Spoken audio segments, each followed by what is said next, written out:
It's another bang. All the Muslim cars now, whichever get up. Light up my card with a sweet one bliss. Someone flicks me a bag by the So, it's another one. It's another one, yeah. It's a full strand, yeah. Oh, it's another one. It's another one, yeah.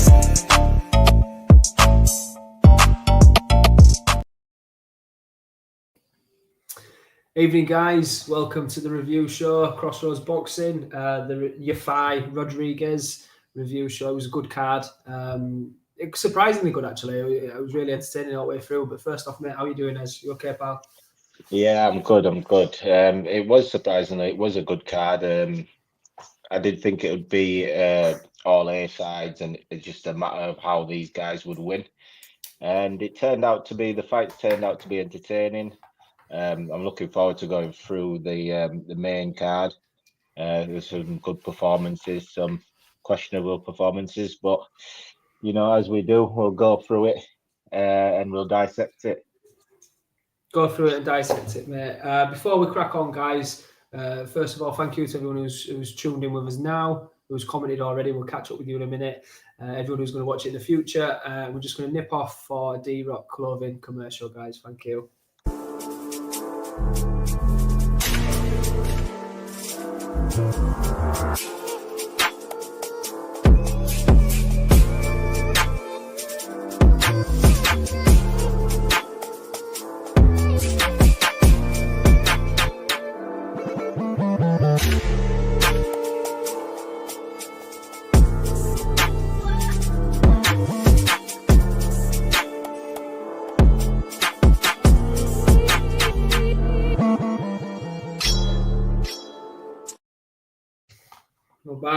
We're back in business.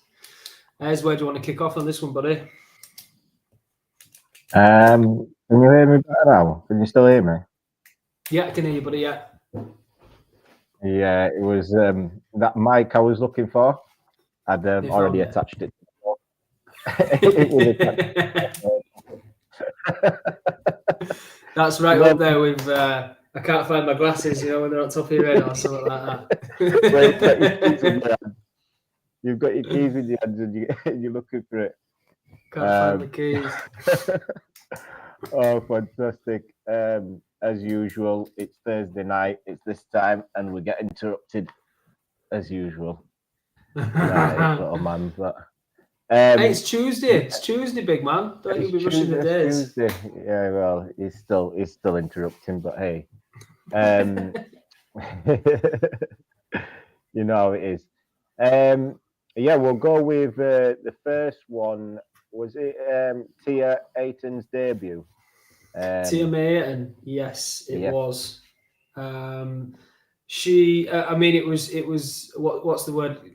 Highly anticipated, is it? But she was an absolute cracker, wasn't she? Really enjoyed that. Explosive, powerful, grinding through the gears. Obviously, she put her opponent away early, which is what people would expect. But they're really pushing Tia out there. So you know what Eddie's like. Once he gets a bit behind the teeth, he really does push all of his prospects, if you like, forward. So I'm excited for this one, mate. I do think we've probably got another world champion on his hands with that one. Yeah, she looked impressive. Obviously, like you said, it was an easy win. I think she landed 2 shots, something like that, and went through her. But that's what you want on your debut, really. It's a showcase fight. It's getting her out there, getting her used to the lights, getting her used to the whole entertainment part of it. Hopefully, we'll see more, and she'll be in there. The good thing about the females is they get pushed pretty quickly. So I know obviously that's a debut. Within 3 or 4 fights, she could easily be fighting for a title or something like that. Especially, like I said, she's in the low weight. And I was going to jump in quickly with how important it is to have a good debut, because I mean, I'm not going to bring up any names. There was a boxer of recent that I was really rooting for, who I thought was going to have an absolute banger for a debut, and it turned out it was pretty was pretty average performance, really, wasn't it? So really keen to see her have such a good debut. No worries, man. Yeah, no problem at all. What I'll do is, guys, while Eric's nipped off, I will go to the comments on my Todd and have a look where we've got so far.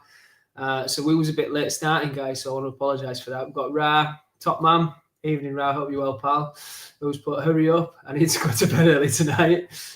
Sorry, dude. Yeah, I think we're all flagging a bit tonight. We're missing Rickster as well. Libster, typical men. Can't keep on time and schedule. Don't be like that. Don't be hating us. Where's Baldy Rick? Yeah, Rick's not with us tonight, guys. He is caught up at home. He's got plenty going on, so he'll be back with us on Thursday, and we'll make sure we have a good show again. Trey, big up to the IBH North family. Eric and CJ, big up Trey. Thank you, boss. Without you, mate, none of this happens. So cheers, pal. Ra again. Where's Rick today? Is he flexing his guns out in the sun? He wishes. No, he's pretty tied up with stuff to do, mate. Trey at Ra, big up to you, brother.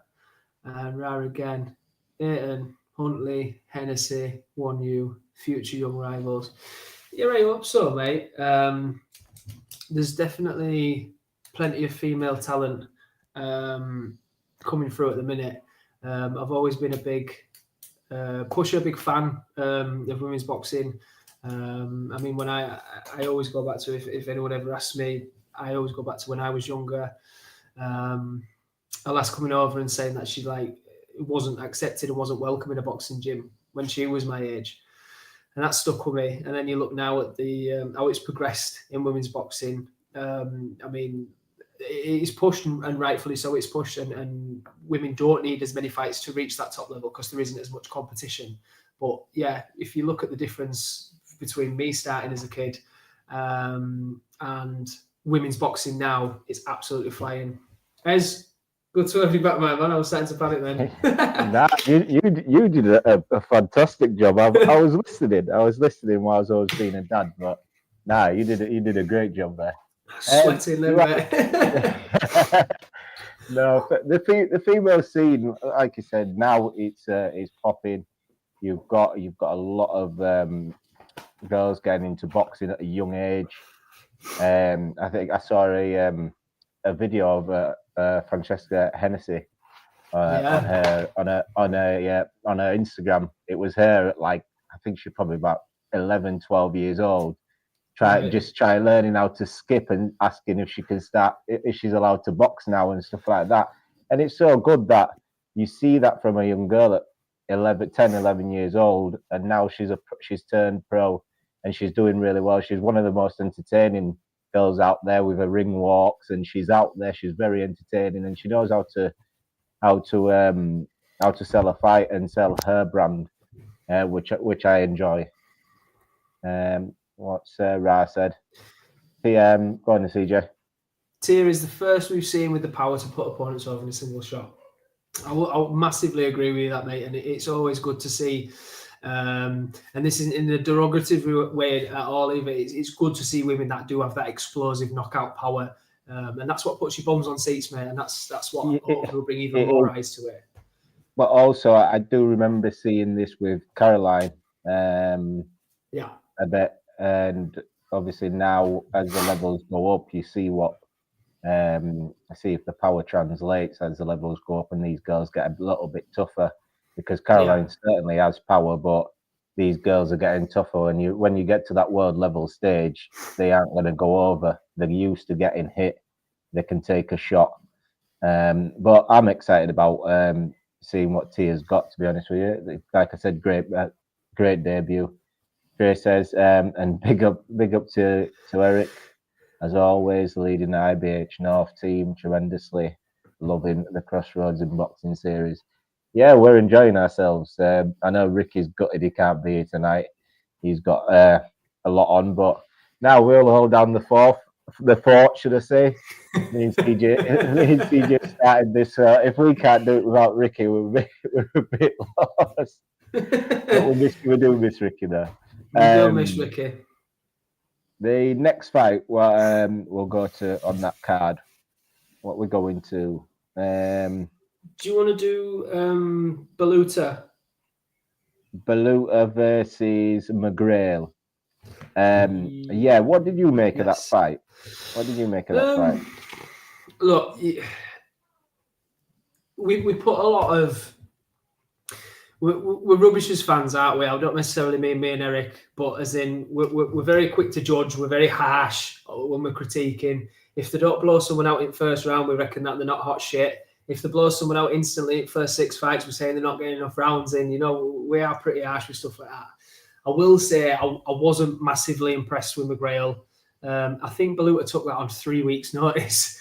McGrail was supposed to fight Shabazz Masood. I don't quote me on that. He was injured. He was. Oh, good. I don't know. Is it one of them where he's been working on a game plan for so long and then everything's changed up in the 3 weeks? When things like that happen, I then do think, how important was that fight to your career, in the sense of, do you just postpone? Do you just say, right, fight's off because my opponent's pulled out with 3 weeks' notice? These are when shocks can happen. I mean, I know we're jumping levels and leagues and weights, but look at AJ, took the biggest loss of his career from a last-minute switcheroo. It's a tough one, really, because Peter McGrail, he got stopped, right? Because he obviously came out of the GB squad. Is it him and his brother? If I'm correct. Yeah. They both came out of the GB squad. He signed with Eddie, and there's this big hoopla around him. It's meant to be, when you sign with Eddie coming out of an Olympic squad or a GB squad, there's a lot of hype around you. And McGrail, I think that they stepped him up, and he got stopped by that American, which was a late opponent. I'm sure that was a late switch opponent as well. If I'm not wrong. I may be wrong on that, but I seem to remember there being something around that. And he ended up getting stopped, so getting back in there, and then another opponent pulling out. Like you said, what do you do? Do you just postpone it? You don't go out, but it's boxing. If you don't fight, you don't get paid, unfortunately. That's it, mate. And these guys, especially when they come out of, they're used to fighting on a basis where they're in that GB squad, they're out, they're active. When you turn pro, your career sort of slows down and your activity slows down.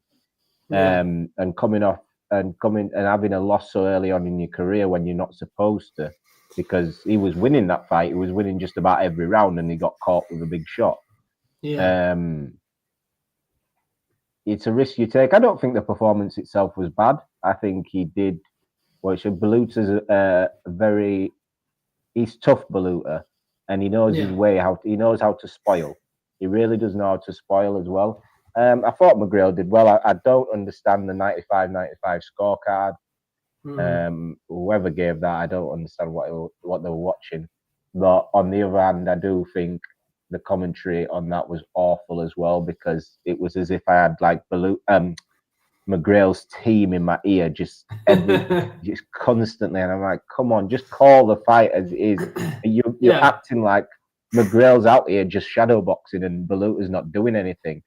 I think Baluta fought very well. I don't think he won the fight. I don't think it was a draw either, but the way the commentary team was going on, and like Baluta wasn't doing anything in there yet again, just this commentary for you. When it's there, more commentary, and to discredit McGrail by any chance, but it was a tough fight for him. He won, but Baluta was in there. I thought from the very first round, it was when McGrail was sort of sinking down the jabs to the body. Baluta started working on the arms of McGrail straight away, and that's when I thought it's going to be a tough night for him. Like you say, it's all the tricks in the book, isn't he? He knows his way around the ring. He certainly earned his money that night, Baluta, and I think McGrail has a long way to go. Raz just popped a comment there. Unpopular opinion: McGrail Masood would be a bar fest. I can't say I'm excited for it, right? To be honest, mate. So I would agree with you on that one. No, absolutely. It's one of them where McGrail really hasn't showed me. Masood's a good fighter. was it Masood's last fight or the fight before? I can't remember. It was in a really good fight, really close fight. It might have been the last fight. I'm sure we covered it. So I'm more inclined to watch him fight than than McGrail at the moment. But listen, sometimes two fighters who were boring on their own together, it might turn out to be a decent fight. Lights fireworks sometimes, mate, doesn't it? Yeah, sometimes I've seen plenty of times where people say, "Oh God, I'm not watching them two fight. It'll be boring," and you watch them fight, and it's actually a decent fight. We had. I do want to touch on Hamza Udin. He won by, I think, was it 7th round stoppage, a late stoppage. Very good performance, punch perfect performance, really. Who he was fighting, he was a tough kid. I think Udin used his feet really well. His shot placement, punch placement, really good. I like his style. He's a bit like Naz, very fluent, hands down. Has some pop as well on the end of the punches. I'm excited to see how his career goes, because every time I've seen him, he's been out there. He's performed really well. And like I said, that style, like Naz, not many people can emulate it. Not many people can do it, and when they do, they get caught out. And at the moment, he's doing well with it. It's just as he goes up the levels, we'll see what he's really got. But I'm excited about it. I'm not sure if you caught that fight. I didn't catch that one, mate, but I know the boxer, I know Hamza. So yeah, it's actually quite common, isn't it, that people do try box like Naz, but whether it comes off that way or not is a completely different story. And he is one of the lucky. I won't say lucky because he'll worked at that, but yeah, one of the lucky ones in the sense that he can pull it off, and that's what makes him so exciting.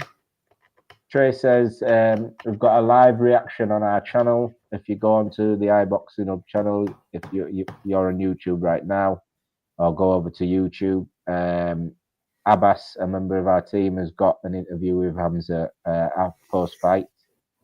So check that out. Argentinian guy was a 2016 Olympian and had several championship fights. Yeah, he was tough. He was really tough. I thought Hamza did very well. I as the fight went on, I didn't think he was gonna get the stoppage. I thought, oh, this guy might just, but he did well. He kept his foot on the gas. He kept picking his punches, and he got the stoppage in the end. So well done to him. Ra says UK flyweight prospects: Udin, Talon, Turner, and Clegg. What's the next fight, CJ? What I've got down is Taylor Conor Walker. We've got a lot to talk about with that, really, guys, haven't we? Yes. Me and Ez touched on this, guys, earlier, just before my kids' class. It was a good fight. Liam Taylor. How did we say it? Liam Taylor's punch quantity, is that the right word? Yeah, quantity and quality. It brilliant.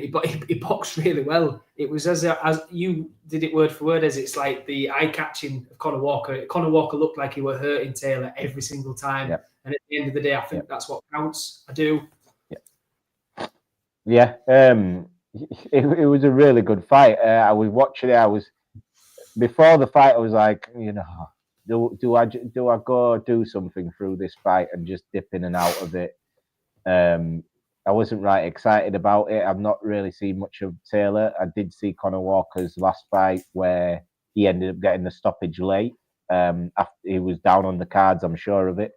And he ended up getting the stoppage late. So I was like, oh, you know what? I'll watch it. And early on, I thought, oh yeah, Taylor's gonna get outworked here. Conor Walker came out really quick, sharp. And then Taylor started letting his jab go, letting his right hands go. He threw in combinations. His shot selections was really good. The only thing that was really missing was the power to discourage Conor Walker or hurt Conor Walker. Conor Walker himself, not that he was boxing bad, But Taylor was just getting the better of the exchanges, as in landing the more eye-catching shots, landing more shots.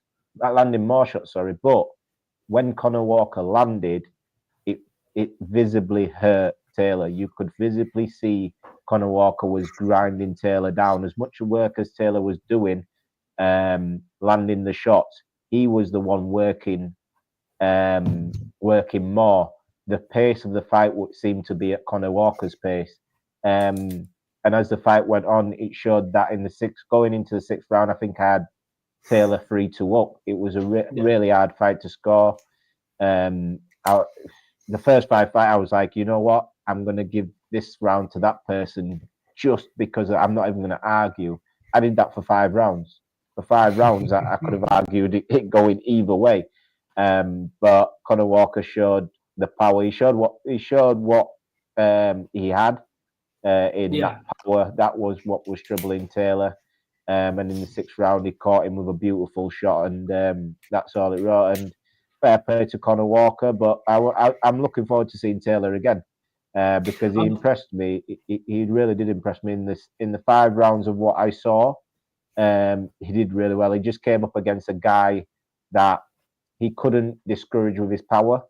And maybe he needs to work on something to combat that. But for me, I think Walker can move on because that's a really good win for him. It's a really good win, mate. And I would just, while you were chatting then, I was just pulling it up. Conor Walker excites me because he's got that dog in him as well. Like we've seen him; he can scrap, and he wants to scrap if he has to. I thought he showed a little bit more of his boxing ability with Liam Taylor. He showed it. I think he showed he has a bit of everything. And just flicking through here, like the names, just domestically, wins over Cyrus Patterson, Lewis Ritson, Harry Scarf, now Liam Taylor. We had the defeat to Crocker. Was that last year? I think that was the low blow. Did the low blow points? Last year. Yeah. Crocker was last year. Yeah. This time last year. Yeah. Bang on this time last year. Yeah. I would fancy that fight again, to be honest. But yeah, Conor's got lots of. I think he's got an exciting career ahead of him. As long as he's not matched carefully, that's the wrong word, but not rushed too much, because obviously these are just domestic names. It's all right beating Harry Scarf and Liam Taylor and bumping yourself straight up there to come back down, and you've got to do that whole rebuild journey again, and that's not good for any career. But yeah, he's showed us a lot about himself in the past couple of years as Conor Walker. He's definitely earned a fan in me. Raz, last comment there. Talk of Walker versus Esserman for the 5v5. That'd be a great fight. That'd be a really good fight. That'd be a very good fight. Yeah, that will be a firefight where both men have an engine. Both men have heart. Both men have got a chin. And they both can punch. I think the Crocker fight, I think Crocker Donovan is going to be for the IBF title. I think that rematch is going to be for the IBF title. Like you said, what do you do for if Crocker manages to beat Donovan? I don't think he does. I think Donovan stops him.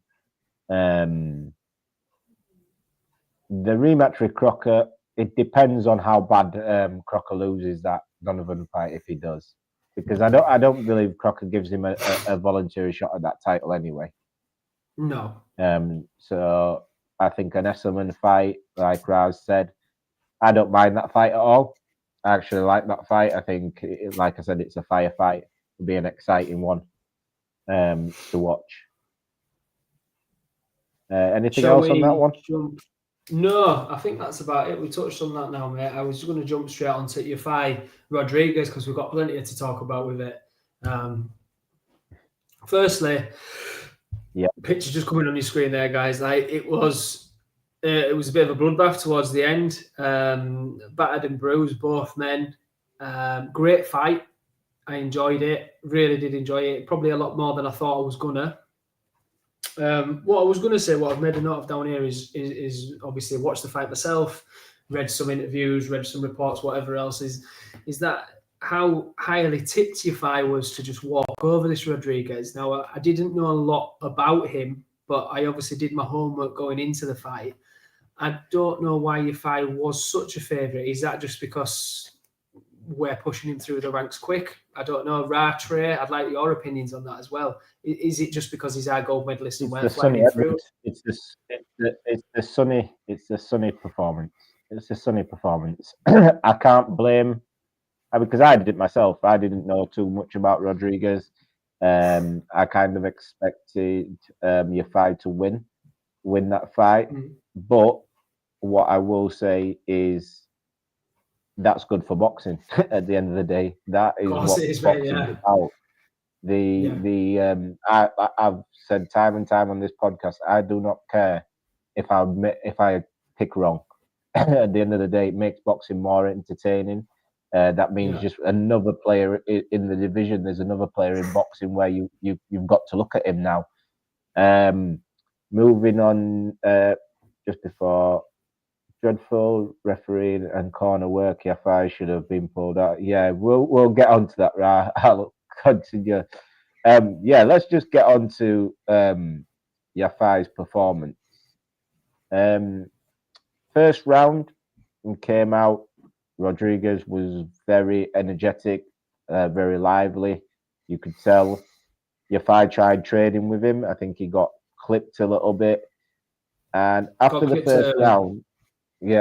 first round, I said, I was on a Spaces with Rico and a couple others, so just commentating that fight.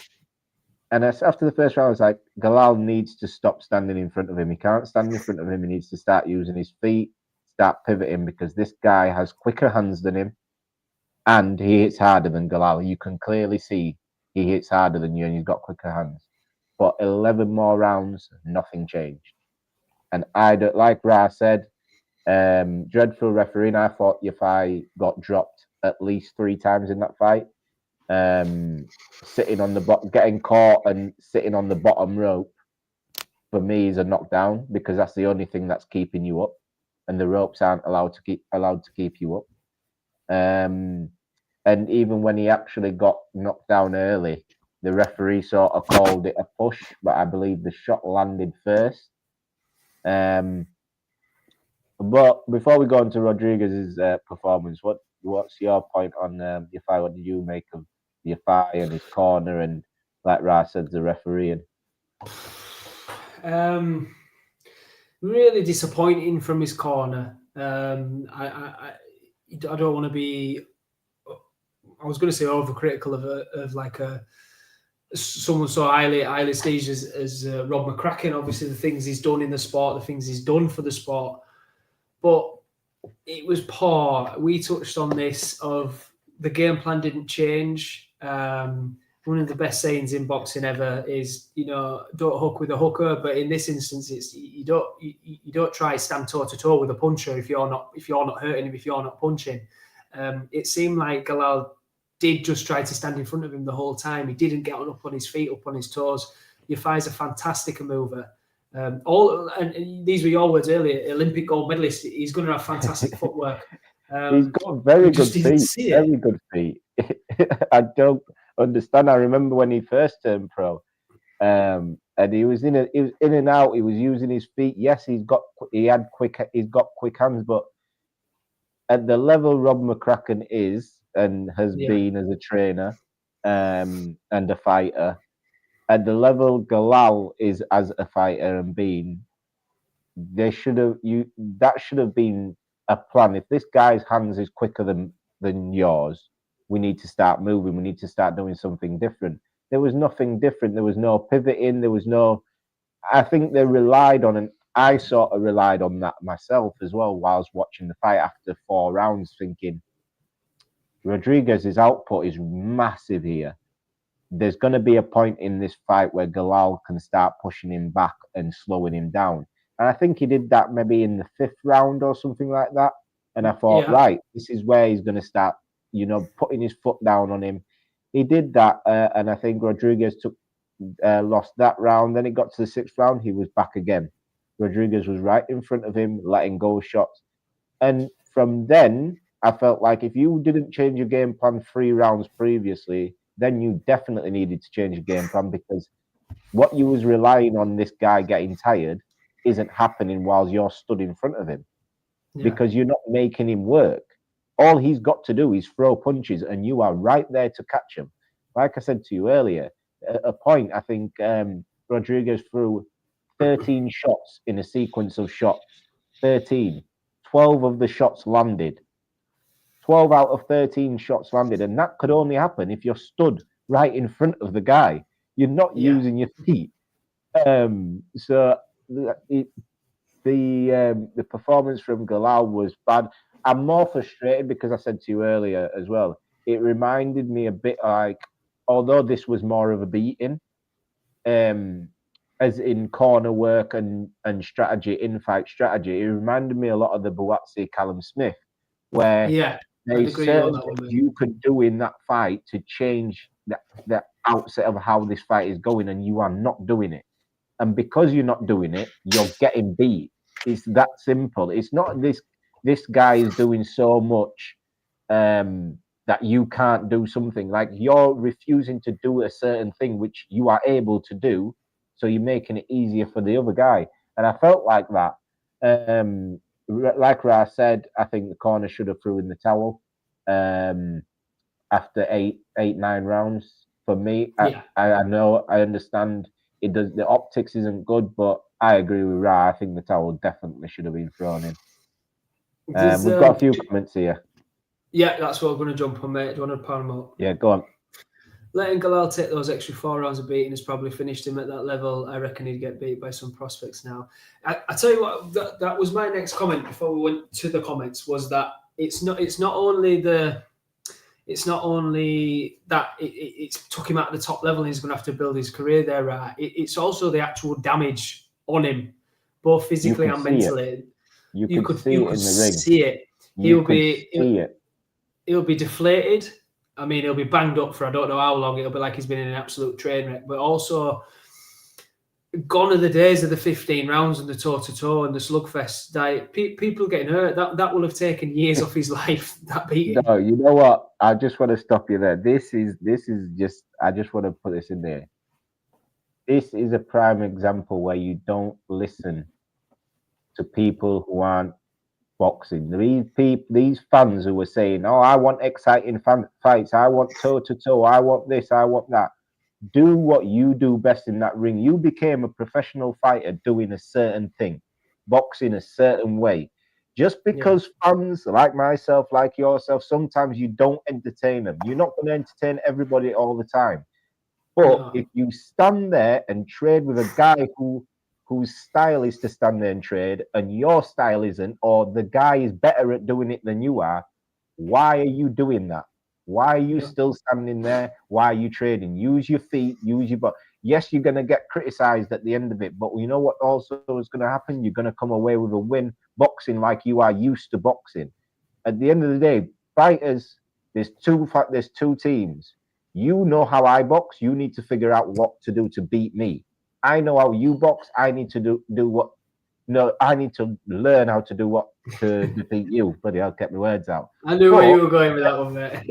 Everybody nowadays is like, "Oh no, we don't want that. We want both fighters standing there, and you want me to help you beat me." Like, what the hell? That's not what's supposed to be. It's the sweet science of boxing. Styles make fights, and you're supposed to work your opponent out. Standing in front of your opponent is not the best thing for your health, and it ain't the best thing for your career. It's crazy. No. And you need to fight your fight. That every single boxer is unique for their weighing style. I boxed as an amateur. Did okay for myself. Never achieved sort of dizzy heights, but I was always tall. I mean, I'm 6'3". I used to be light, believe it or not. No comments. No comments on my weight now. So once I boxed at 58 kilos and I was still 6 foot. I don't crouch down. You were still 6. 6 foot. I didn't crouch down and fight toe-to-toe with fighters in the box. I stood tall and I kept my jab. Why you change your style, I have no idea. But what I will say on that is that Turki Al-Sheikh hasn't helped with that, with the big statement of no running. I won't have any running. I think it's a load of bollocks. I think it's an absolute load of bollocks. I think it's called. I think yes, it's not pleasing to the eye, but the only reason why it's not pleasing, I tell you what, pure boxing is pleasing to the eye when a pressure fighter brings it out of them. When there's a pressure fighter who's throwing punches at you, who's making you work, that is when you see the best out of a pure boxer. Until then, it's going to end up being a bit of a boring fight because the pure boxer will just jab, throw straight shots, get the shots off, and get out of danger.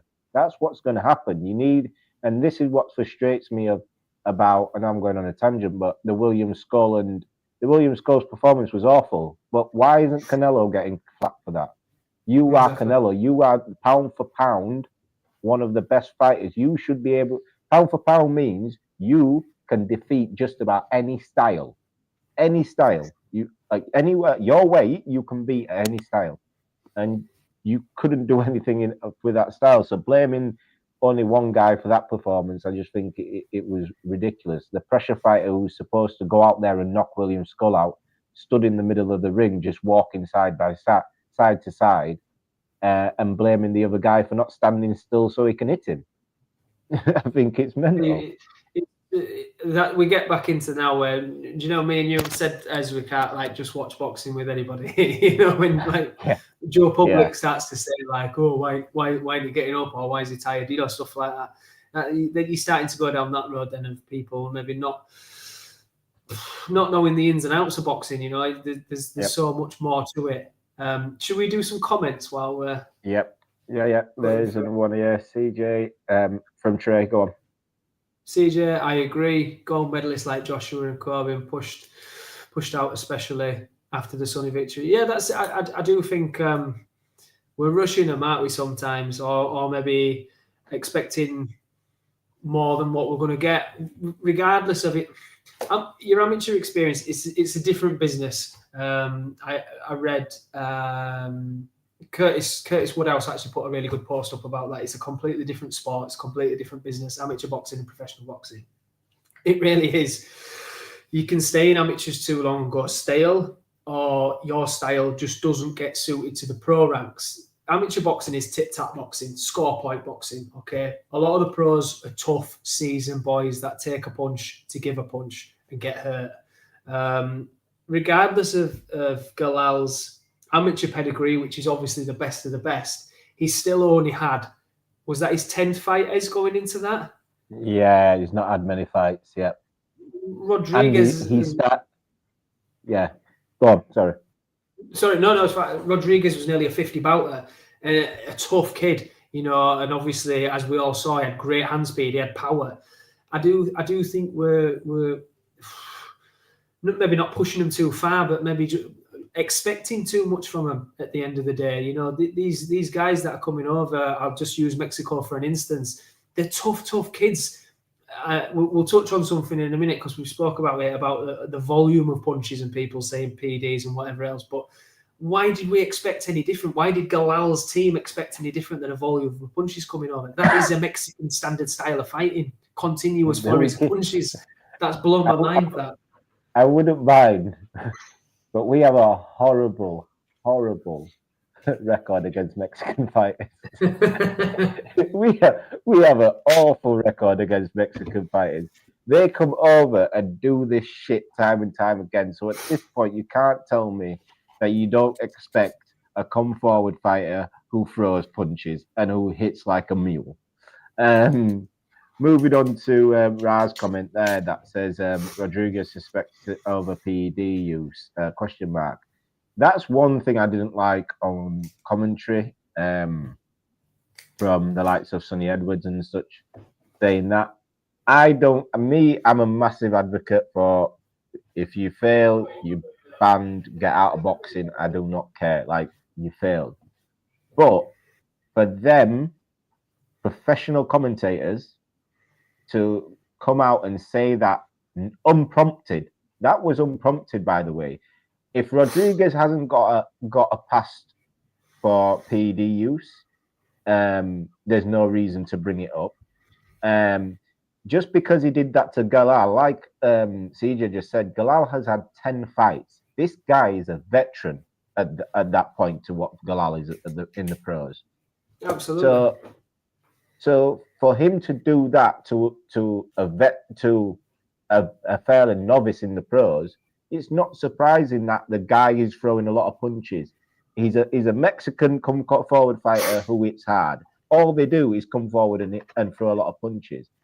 When they don't do that, it's a bad performance. You look at Jose, who Devin Haney fought. When you come in and you just move forward, or Canelo, you move forward and you don't let your hands go, it's a boring performance. That is a Mexican performance where you come in, your hands are up, you let shots go. What's coming back is what's coming back, but what I'm going to hit you with is going to be harder. I think it's wrong for Sonny Edwards and the DAZN commentary team to even utter anything about suspected peds because he went out there and beat Galal. He beat the favourite to them. Galal clearly was this golden child. What it's impossible to beat because he beat Sonny Edwards. Like you can't. I think it's unprofessional. And on the space I was, people was like, "Oh, he's got to be on peds. Look how many punches he throws." And it's like, you lot complain when people aren't throwing punches. You just moaned about a Times Square card going, "No, there was only 50-something punches." Like you complain like this is what I mean about boxing fans. We're never happy. Never happy about anything. You complain there's not a lot of punches thrown in fights. Go on. That's what I was saying earlier. We critique them if they don't get the knockout in the first round. We critique them if they're knocking them out in the first round. But I suppose that is boxing, and you're always going to get that side of it, as in your armchair fans and your deep down fans, your blood fans. But it's. I don't know about the PED thing. I know there's a comment a bit further down where Raz put something further down his career.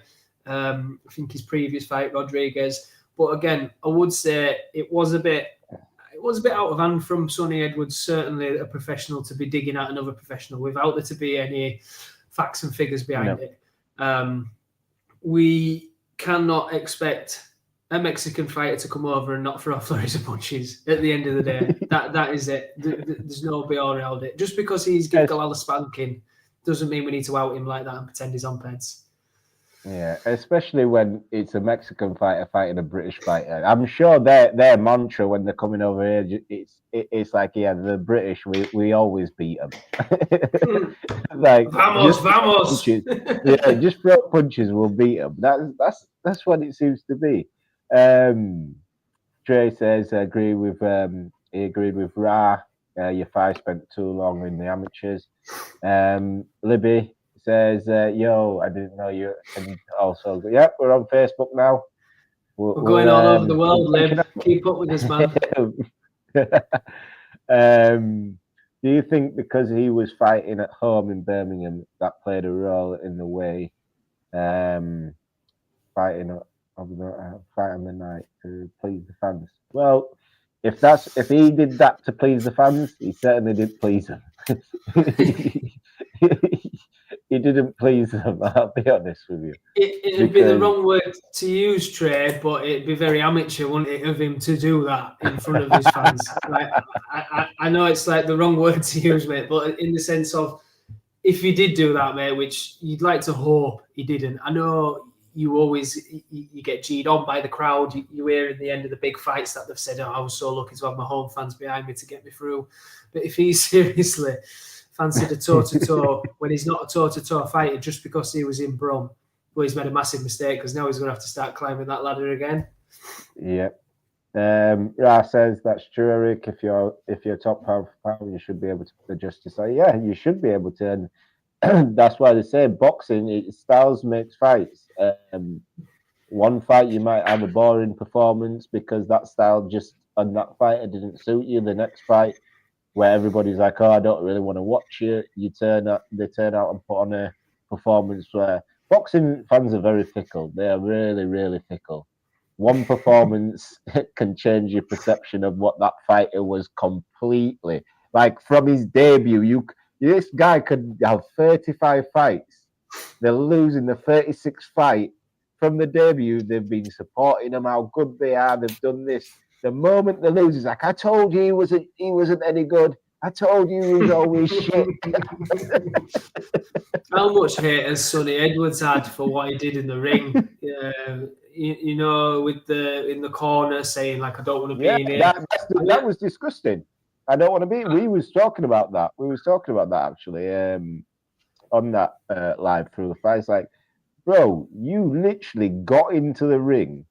You said all this in the build-up, and in your corner, you're like, do you want me to be real with you? Every fan wanted that 12 weeks ago when you signed the fucking contract. What do you mean I don't want to be here?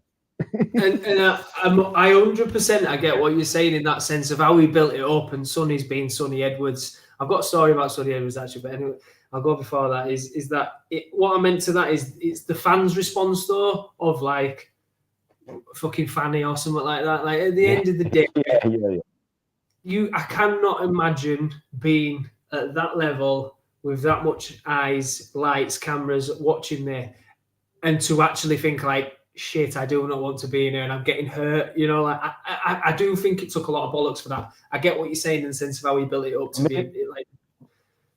For me, it does, but Sonny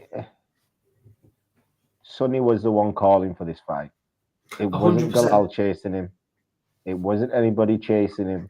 It was Sonny calling for this fight. So for me, the grace I would give you of, yeah, maybe if it was the other way around and Galal was like, you know what, I don't want to be here. And you can turn around and go, you know what, Galal's really found his level. That isn't his level. You know what I mean? But Sonny, you've been to the mountaintop. You've been in there with Bam Rodriguez, where I saw you show heart. I saw you show heart in that Bam fight. But you called Galal out. You were saying Galal's not on your level. You were saying this. And for you to go out like that and say, oh, I don't want to be here, not even go out on your shield, I just think it's like you deserve every criticism you get after that, because your mouth cashed the check your fist couldn't catch. What can I say? Like, do you know what the board or the governing body of that? I do think with how we acted on the build up to that fight. We've come way off topic here, haven't we? The ball's rolling now. We're going with it. The board or the governing body should have said, like, you're not cashing your paycheck then. Do you know what I mean? If you're literally selling to us that you do not want to be in there, then you won't mind putting back a few of them zeros off that check. Do you know what I mean? If it was you, Bank, I'm sure the board would have made it happen. Fucking hell, they'd have hounded him.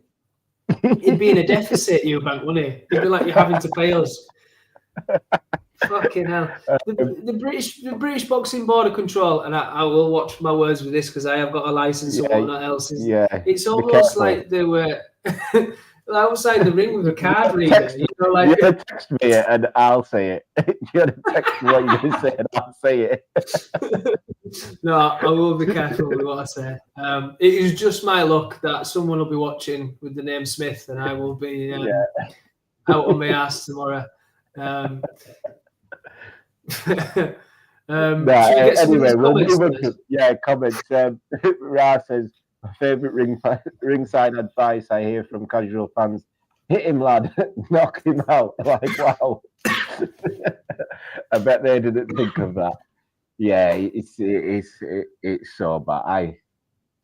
When I go to fights now with my friends, I'm going to be drunk because I can't. I'll go back the next day. I'm gonna go back and watch fights from now on, because standing in the crowd watching fights with people around you, when it's so frustrating.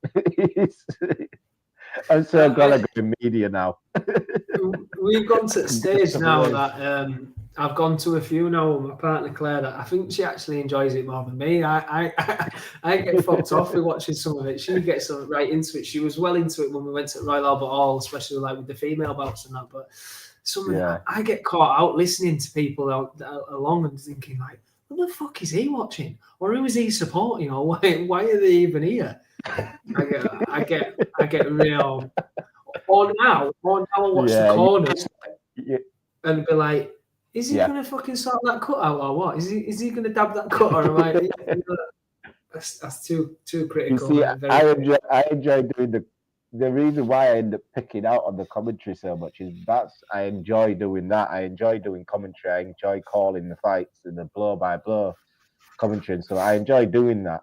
And when it really frustrates me listening to them, just listening to just how biased they can be for one fighter, and just I can't do it. I don't understand why you can't watch and be down the middle. If you have an invested interest, and don't commentate on that fight, because the fans, you are there to do a job for the fans and describe the action to the casual fans.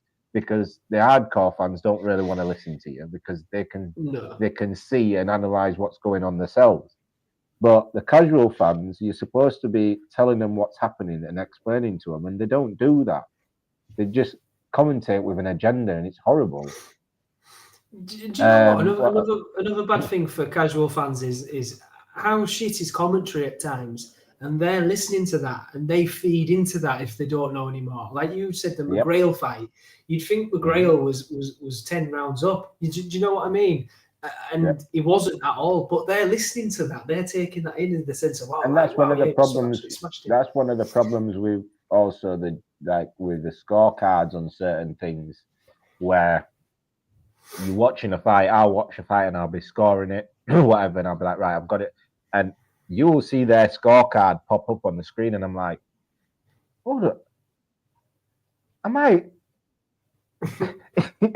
Is there something wrong with me? Because I'm seeing this completely different, and you used to fight, so I'm scratching my head, and I'm like, but then I'll go on Twitter or I'll go and I'll message Ricky or you or whatever, and how you're scoring it, and Ricky will send me his scorecard, and it's like, we've got the identical scorecard, or we might be one round different, but he'll send me and he'll go, such and such round was really close, but I went that way, and I'll be like, oh, I had that different, but I went that way, so you can understand. But then you look at like Tony Bellews, and he's got someone 15 rounds up in an 8-rounder.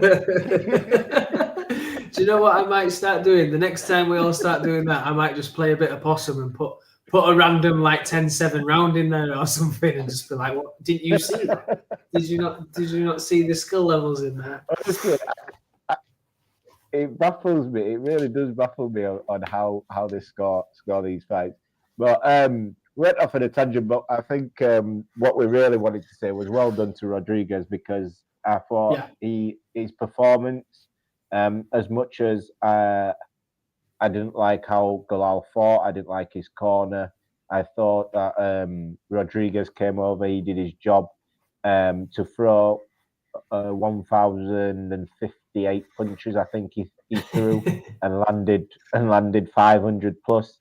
Until these reports come out that he failed the drugs test or whatever, then we can have that conversation of saying, I can see why he threw so many punches.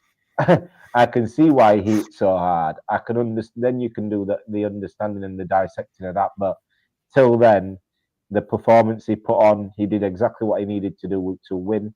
Was let his hands go. Galal stood in front of him and allowed him to let them shots off. His hands was a lot quicker than Galal's, which I think that really surprised Galal and his team. How quick his hands was. And he had a bit of fun. I said to you on the phone over there earlier about that Galal's actually lucky that Rodriguez's power faded as the rounds went on. His accuracy didn't fade, but the power of his shots faded. Hadn't they faded, I think Galal could have been really slept. Because he was getting caught with flush punches later on in that fight, and he looked demoralized. You could see in his face that he was thinking, "What the hell am I doing here? I really don't want to be here." He said. Massive well done to Rodriguez. I think he was overlooked. I'll be keen to watch him again when he next boxes. But the positives for your fight to take out of it, you've always got to mix some in. Is the resilience issue, the heart issue was fantastic. He was braver than his corner team, which should I mean that should happen, but your corner team should always be the ones to put you out and use their brain. Any fighter worth his salt from the background would usually go out on the shield. So it was clear that Galal would have done that at any time. So good heart, good resilience. He was hurt in the 7th, the 9th, and the 12th, like you say. Some of them should have been knockdowns, but he can come back from it. Ra, don't you be too critical. He can come back from it. There's still massive fights for him out there. Again, he's only had his 10. That's his 10th as a pro, regardless of whatever pedigree he's got. I know, Ra, you're a lot more technical. You'll tell me 18 names that he could possibly fight next, but he has got things out there, and he can rebuild. And I'm looking forward to it. I'm looking forward to the journey, man. I'm looking forward to the journey for both of them. You know what? You are right. Galal, like I said, I'm probably more critical on Galal in this fight because I felt like I saw in there what he should have done differently, what could have won in that fight. That's a massive reason of why I'm not like, you know what, he's done. He stayed in the amateurs too long. Maybe he did stay in the amateurs too long, but I don't think that is a reason why he lost this fight. I think game plan. I think game plan. Maybe a little bit of naivety in there, expecting Rodriguez to slow down. Well, I think Galal. I rate Galal highly. I do rate him. I think you can lose fights and still be a great fighter. Sport, you don't have to win every single fight or every single game to be great. Some nights aren't your night. It's early in his career, very early in his career. Like I said, 10 fights. It's a weight class where there isn't a hell of a lot of fighters. So he just needs to go back to the drawing board, fix what he needs to fix, and get back in there. I don't know whether Eddie will get him a rematch with that. If I was Eddie, I wouldn't do an immediate rematch. I'd get Galal back out there when as soon as he's able to get him back out there, get him active. If Galal thinks he can do a rematch a couple of fights down the line, yeah, but I think he just needs to rebuild and he needs to have a talk about his corner team because they didn't help him whatsoever in that fight. They made it harder for him, in my opinion. And with their experience, they was there to be his experience for his lack of world title or world level fights as a pro boxer. Ra, I don't like to be negative after one bad night, but it's his age. He isn't going to change much now, and even Eddie said it's not like Rodriguez, the top flyweight. No, and I can appreciate that. I do, however, think that was a brilliant performance from Rodriguez. You can only fight who's in front of you, can't you, at the end of the day? I think Rodriguez put on a world-class performance against a guy who wasn't ready for that. It could simply be a case of you overlooked a certain opponent. He wasn't supposed to be in there with you. He's come over. He's done that. But who's to say anybody else can do that to Galal? I'm looking forward to see. Put it this way, Ra. This could simply be the George Kambosos win over Tio. This could simply be that. That this guy wasn't supposed to do that to Galal. This guy wasn't supposed to beat Galal. He does. He goes on to get maybe beat in his next fight and Galal moves on to carry on his career. And then by the end of his career, we'll look at this as, that night, he's got one loss, or he took his first loss ages ago from a fight where this guy beat him. What happened to that guy? Rodriguez may not have done anything. So it could be one of those, you can always get them in your career. And in boxing, it needs to be more normalized anyway, that you can get beat and come back. I think the whole point of you've got beat now, you can't do anything. It means you can't beat anybody else. I think I've always been like that. That shouldn't be sport. And as fans are too involved in the business of boxing. And I think we need to concentrate on being fans, whether fighters win or lose, and support fighters through that. because we can do it with football teams. We can do it with football teams, and their losses don't hurt nowhere near as much as a fighter's loss hurts. So I think as you're speaking from experience there, being a Man United fan, of how much losses hurt. Just to chuck it there, no, what I'm saying is, it's not even as a fan, from the fighter's point of view and the player's point of view, is like, when a fighter loses, they take it. They will. There's more likely they're taking it personal, a personal thing, and they're feeling it. Whereas a footballer loses a football game, they're out on weekend. They're back home chilling. The game's over. They've got another game next week. Whereas that fighter is getting slated and getting told he's no good for the next however months till he's back in the ring. You know what I mean? So I think if you support a fighter, or you're a fan of a fighter, just support them through the good times and the bad times. It's a short-lived career, man. It is. It's an aggressive career. It's not. It's, you know, I read a lot of it of how he's living his best life, he's living his career. It's a hard career, guys, to make a career in. You know, even this side of it. Trey, you can back us up for this one, mate, of how hard it is to do this side of things. And obviously, you're doing the technical shit. I'm just here chatting shit. You know what I mean? Then there's your corner guys, there's your cutmans, there's your trainers, there's you know what I mean? There's your journeyman. I'd love to do a show just on the journeyman, as if you want, just of how hard it actually is and how much slate they actually take. You know what I'd love to get on? Was it Joe Smith from Donny? He was on Donny's show. He didn't end up fighting. His fight got cancelled right at last minute because it was too late. He just does what's it called? He goes in, gets cash. I'd like to do one with him. Yeah, I'd like to do one with him and see how it is, what it's like training, what it's like, you know what I mean, how he goes about fights, you know what I mean?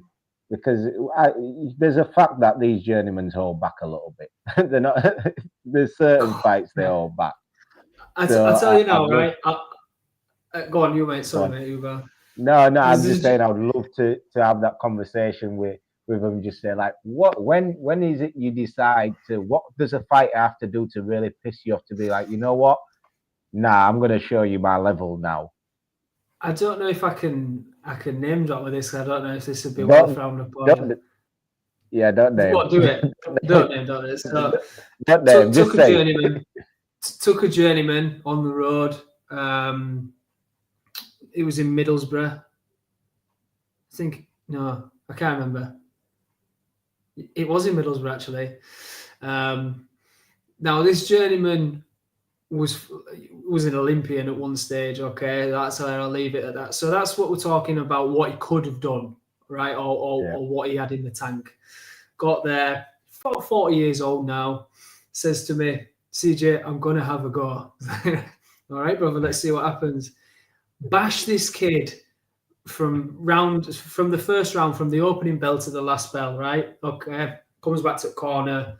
I won't say who was my lead in the corners, telling him like, nice and steady, this and this. And I noticed from the other side of the ring, his cornerman walk from corner to us and tell him he'll slip him another couple of £100 if he slows down and dumps back this kid out in front of his fans.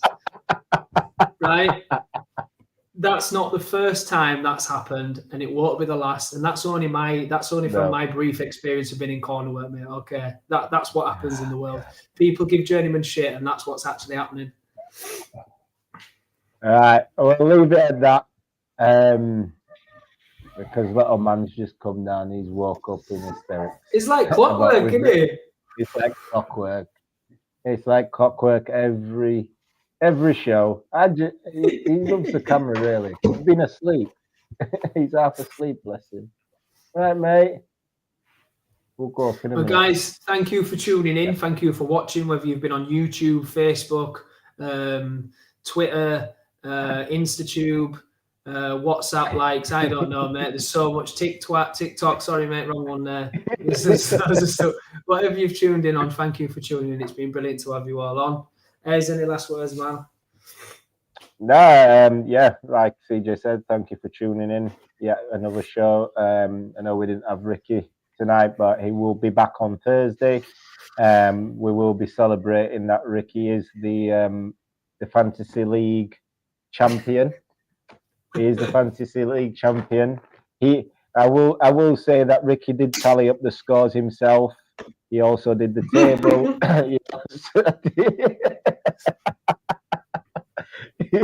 He also created the league. Well done to Ricky, but we'll touch on that on Thursday's show when he's here.